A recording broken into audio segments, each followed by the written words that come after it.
तो आज का हमारा टॉपिक है जो यूनिवर्सिटी में के एग्जाम में और साथ में वाइवा में भी काफ़ी पूछा जाता है, एम्बूबैग।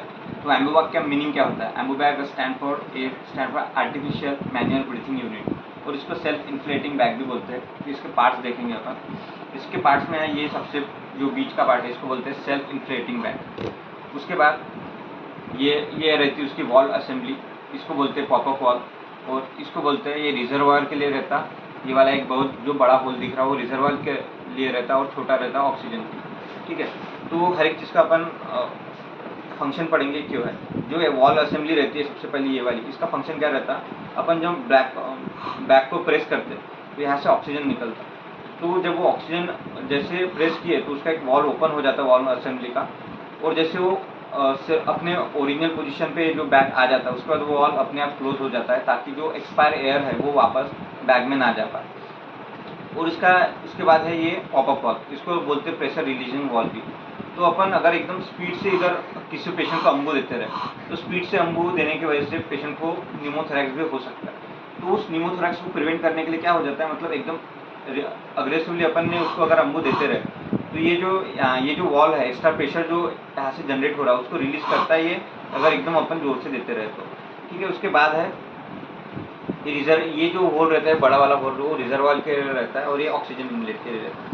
तो अगर अपन ने पेशेंट को बस अम्बू बैग दिए विदाउट कनेक्शन ऑफ रिजर्वायर और या फिर ऑक्सीजन इनलेट तो उसको 21%। तो यहाँ पे दो होल देख सकते हैं, जो बड़ा होल रहता है वो रिजर्वायर के रहता है और छोटा रहता है ऑक्सीजन इनलेट के लिए।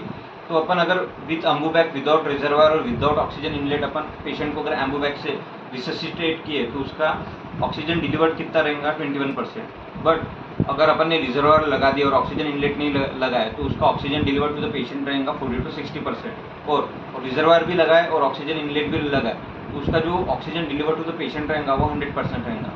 तो इंडिकेशन क्या रहते हैं?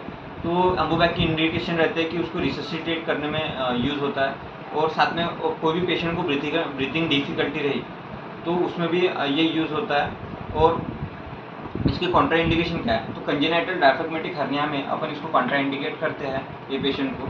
तो ऐसे दौरान अपन क्या करते हैं, ये कॉन्ट्रा इंडिकेट रहता तो इसके दौरान अपन ये जो यहाँ पे ये इनलेट दिख रहा यहाँ पे बस जो ये ट्रकिया में सीधा अपन ऑक्सीजन ट्यूबिंग डाल देते हैं यहाँ से। तो उसके वजह से कंजेनाइटल डायफ्रेगमेटिक हर्निया जब अपन इससे ही देंगे बस तो उसकी वजह से जो एयर रहेंगी वो तो ट्रकिया में भी जाएंगी और इसोफेगस में जाएंगी।